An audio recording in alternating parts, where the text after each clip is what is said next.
నాలుగు దశాబ్దాల టీడీపీని మనం నిలబడ్డాం, 4 దశాబ్దాల టీడీపీని కూడా నిలబెట్టాం అన్నారు. మరి ఇది తప్ప కాదా? మరి మీరు అలాంటప్పుడు అదే పవన్ కళ్యాణ్ గారికి కూర్చోబెట్టి చెప్పాలి కదండి. సార్ 83 నుంచి 84 నుంచి 89 వరకు పార్లమెంటులోనే ప్రతిపక్ష హోదాలో ఉన్న టీడీపీ మాది, ఎన్నిసార్లు ఓడిపోయినా లేచి నిలబడ్డాం. 2004లో ఏమండి, ఒక కారు అడ్డం పెట్టినందుకే ఒక వ్యక్తికి పిలిచి మరీ వార్నింగ్ ఇచ్చారు బాబు గారు. ఒక ఎమ్మెల్యేకి, ఒక ఎమ్మెల్యేని తెలుసండి. అతను ఎంత టీడీపీకి కరడుగట్టిన టీడీపీ వాది. మెళ్ళో ఈరోజు మెళ్ళో ఎప్పుడు కూడా కండ వేసుకుంటాడు. జైల్లో ఉన్నప్పుడు కూడా మెళ్ళో కండవనే ఉందండి. మరి అలాంటి వ్యక్తిని పిలిచి వార్నింగ్ ఇచ్చినప్పుడు పవన్ కళ్యాణ్ నాగబాబుని పిలిచి వార్నింగ్ ఇవ్వలేదు? ఆయన మీ పార్టీ కాదు కదండి. ఎవరు? పవన్ కళ్యాణ్ నాగబాబు గారు తెలుగుదేశం పార్టీ అండి. ఆయన కూటమిలో భాగం అయిన తర్వాత నీకు డిప్యూటీ సీఎం ఇచ్చినా, నీకు మీ అన్నకి ఎమ్మెల్సీ ఇచ్చినా దానికి కారణం బాబు గారు కాదా? కాదంట కదా వాళ్ళు. ఎవరన్నా మాట? అయ్యో, నేను నా పార్టీ అంతా చెప్తాను, జనసేన వల్లే తెలుగుదేశం పార్టీ నెగ్గిందంట. మరి నిన్న జరిగిందంతా ఏది విన్నారు మీరు? సార్ నాకు అర్థం కావట్లా. పొత్తు టీడీపీ జనసేనతో పెట్టుకుందా, జనసేన టీడీపీతో పెట్టుకుందా? సరిగ్గా ఎవరితో పొత్తు పెట్టుకున్నా జనసేన పార్టీ వల్లే వైసీపీ ఓడిపోయిందని, తెలుగుదేశం పార్టీ కానీ ఇటు బీజేపీ కానీ ఇక్కడ గవర్నమెంట్ ఫామ్ చేయగలిగింది అని, కూటమి ఏర్పడడానికి 2019లో గాజువాక, భీమవరం, అంతకుముందు పాలకొల్లు ఏమైంది నాన్న? ఎన్ని సీట్లు వచ్చినాయి నాన్న? యాడిపోయారు నాన్న ఈ జనసేన వాళ్ళంతా? యాడిపోయారు? 2019లో గెలిచిన ఒక సీట్ను కూడా వీళ్ళు నిలబెట్టుకోలేకపోయారు. అది కూడా ఉండండి. ఎవరు అతను? రాజోలు, రాపాక. మరి ఏం చెప్పాలి చెప్పండి అన్నీ.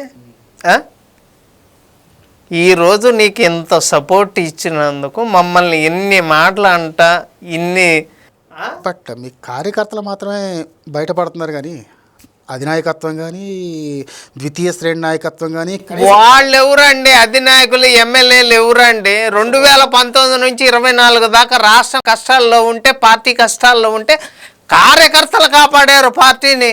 వీళ్ళు ఎవరు? ఇప్పుడు ఎమ్మెల్యేలు ఏమన్నా కాపాడారు? అప్పుడేమన్నా వచ్చారనుకున్నారా ఏంది? అధికారులకు వచ్చిన తర్వాత వీళ్ళకి పదవులు వచ్చినాయి కానీ అప్పుడు పార్టీ కష్టాల్లో ఉంటే వీళ్ళు ఎవరు లేరు. పార్టీ కష్టాల్లో ఉన్నప్పుడు వర్మ గారు ఉన్నారు. ఎవరు? ఇదే వర్మ గారు అప్పుడు ఉన్నారు. సీఎం గారు కార్యకర్తల్ని గోయి తీసి కోతులు పెట్టారు. వర్మ గారిని గోయి తీసి కోతులు పెట్టిన టీడీపీ.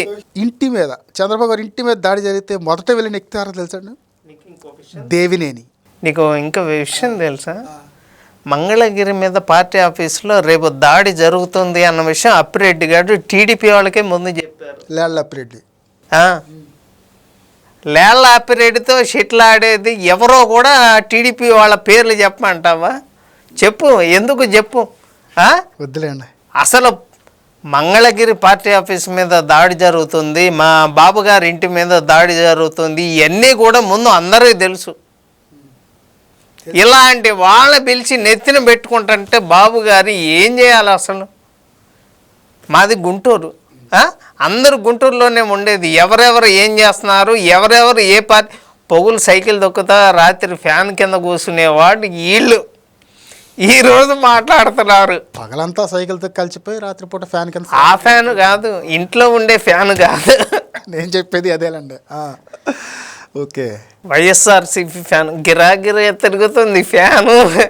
ఆల్మోస్ట్ ఆ ఇంటి మీద దాడికి వచ్చిన వాళ్ళు కానీ లేదంటే పార్టీ మీద దాడి చేసిన వాళ్ళు కానీ కొంతమంది తెలుగుదేశం పార్టీలకు కూటమి. ఒక్క రోజా వల్ల వైసీపీ ఎంత నష్టపోయిందో పవన్ కళ్యాణ్, ఇది నాగబాబు, చిరంజీవి వల్ల జనసేన పార్టీ అంత నష్టపోతుంది. పవన్ కళ్యాణ్ నువ్వు జాగ్రత్తగా ఉండు. నువ్వేదో ఈరోజు టీడీపీని ఏదో అంటున్నావు, వర్మని తీసి పక్కనేసాము, మా అన్నయ్యని తీసుకొని వచ్చి ఈరోజు ఎమ్మెల్సీ ఇచ్చాను, రేపు మంత్రి పదవి ఇస్తాను అంటే నీ గొయ్యి నువ్వే తవ్వుకుంటున్నావు.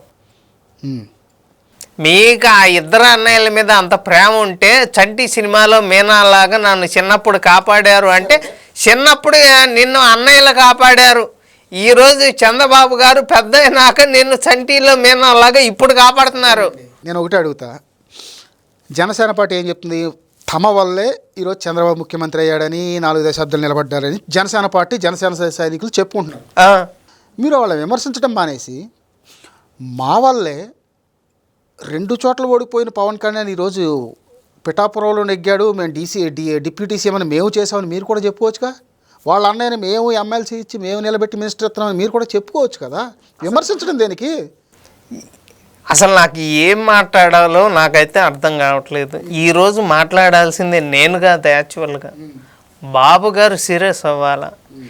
చింతమనేని ప్రభాకర్ మీద కారు అడ్డం పెడితేనే అంత రియాక్షన్ ఇచ్చినప్పుడు ఈరోజు పవన్ కళ్యాణ్ కానీ లేదంటే నాగబాబుని పిలిచి కానీ వార్నింగ్ ఎందుకు ఇవ్వలేవు? ఆయన రీసెంట్గా కూడా నిన్న మొన్న చెప్పారండి, ఎమ్మెల్యేలు తమ హద్దుల్లో ప్రవర్తించండి, మితిమీరి ప్రవర్తించొద్దని ఎమ్మెల్యేలకి నిన్న కూడా వార్నింగ్ ఇచ్చారండి. మరి అయితే నేను ఎమ్మెల్యే కాదే, తమ పార్టీ ఎమ్మెల్యేలకు అయ్యి ఉండొచ్చు, జనసేన పార్టీని ఆయనే మాట్లాడతారు. ఆయన పార్టీని పవన్ కళ్యాణ్ గారు చూసుకోవాలి, ఆయన మా హద్దులో పెట్టుకోవాలి జనాల్ని. 21 సీట్లు ఇచ్చింది నువ్వు, పొత్తు పెట్టుకుందా నువ్వు. రేపు వాళ్ళు ఏమన్నా అంటే వాళ్ళ గురించి మాట్లాడాల్సింది నువ్వు. ఈరోజు నాగబాబు గారికి ఎమ్మెల్సీ వచ్చిందంటే అది పవన్ కళ్యాణ్ గొప్పతనం కాదు, అది నువ్విచ్చావు. నువ్వు ఈరోజు ఎమ్మెల్సీ ఇస్తేనే ఇంత బాధపడిపోతున్నారు కార్యకర్తలు. రేపు మంత్రి పదవి మొత్తం బయటకు వస్తాయి ఇంకా. అంతేనంటారా? సో ఏదో చేసి మీరు వైసీపీ వాళ్ళకి ఎంటర్టైన్మెంట్ ఇస్తూ ఉంటున్నారు. వైసీపీ వాళ్ళకి ఎంటర్టైన్మెంట్ ఇవ్వటం కాదు. మొన్నటి వరకు ఎప్పుడు జగన్మోహన్ రెడ్డి బయటకు వచ్చి ఒక ప్రెస్ మీట్ పెడతాడా, మనం వేసుకుందామని, మనం చూసుకుందాం, మనం కూర్చుందామని కాచు కూర్చున్న జనసేన టీడీపీ కార్యకర్తలు. అంటే నేను ఈరోజు వీడియో చేస్తుంది వైసీపీ వాళ్ళ కోసం అనుకుంటున్నారా? పోనీ చెప్పండి. అంటే నాకు అర్థమైందండి, తెలుగుదేశం పార్టీ కార్యకర్తల మనోవేదన మీరు చెప్తున్నారు.